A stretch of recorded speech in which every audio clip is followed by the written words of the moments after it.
Start. While moving the motion, the honorable member made a very fine speech giving us a clear picture of what the universities are today and what the universities should be. But, sir, I was unable to follow the objects of the bill.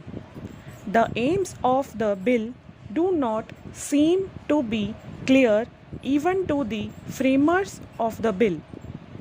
In the statements of objects and reasons, it is said the Constitution of India vests Parliament with exclusive authority in regard to coordination and determination of standards in institutions for higher education or research and scientific and technical institutions.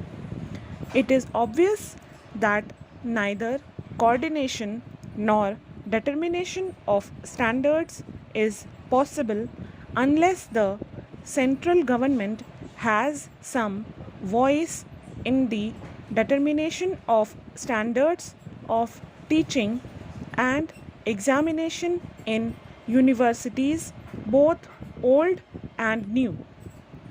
If we observe this statement, we can see that it is the intention of the framers of this bill to have control over the universities, at least with regard to coordination of standards of examination. If that is the object with which this motion is brought, then I wish to submit that they should have introduced a bill for controlling the universities. If we go through this bill, my suspicion that the objects are not very clear to the framers of the bill is confirmed, because on the face of it the title of the bill is University Grants Commission Bill. So the object that is intended is that a commission should be established and the commission should have control with regard to the utilization of the funds that are given to the universities. It means that the University Grants Commission should control the universities in respect of spending the grants that are made to the universities.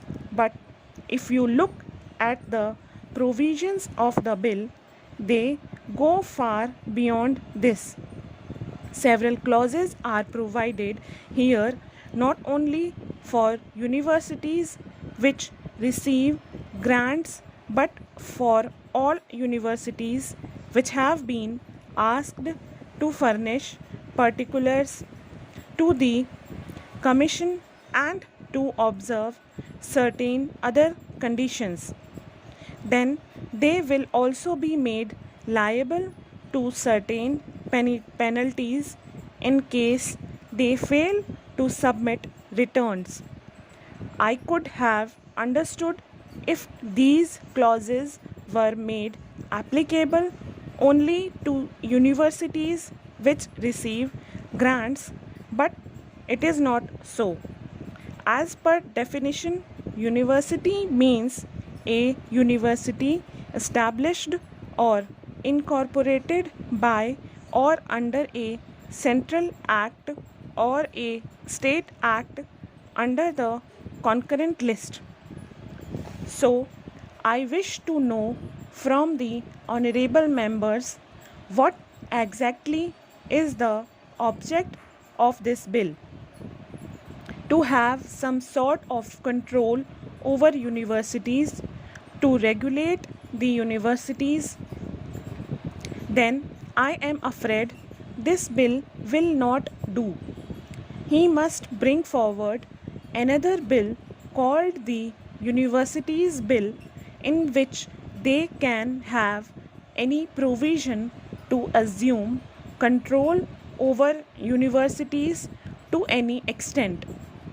On the other hand, if the object of this bill is only to exercise control over the spending of the grants made to the universities, if this is to be made applicable only to such universities as are applicable to the Grants Commission, then I am afraid some of the provisions have to be deleted entirely or materially altered.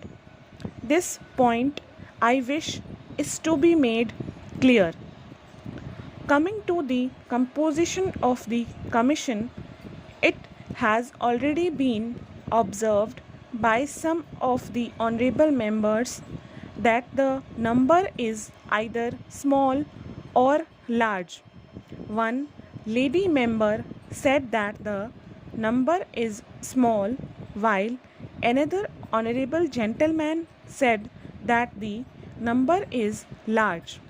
The University Grants Commission provides for a small number, that is 5, and it should be so in order to make this commission effective.